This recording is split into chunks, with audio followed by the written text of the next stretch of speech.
ভয় একটা সংক্রামক ব্যাধি। আপনি যদি একবার ভয় পেতে থাকেন তাহলে আপনি বারবার ভয়টা পেতে থাকবেন। কিন্তু একবার যখন আপনার ভয়টা ভেঙে যাবে, মানে তার বিপরীতে বলছি, তা একবার যখন আপনার ভয়টা ভেঙে যাবে, সেটাও কিন্তু সংক্রামক রোগের মতো অন্য সবার মাঝে ছড়িয়ে পড়বে।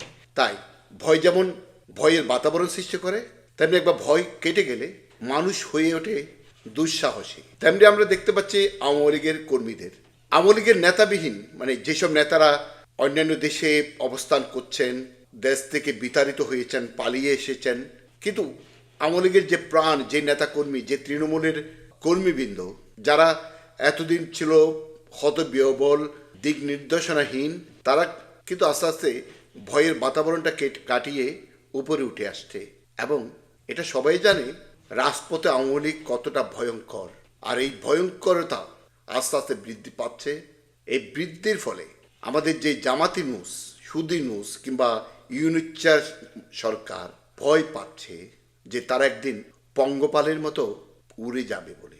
এবং সেদিন কিন্তু খুব বেশি দূরে নয়, সময় কিন্তু সমাগত।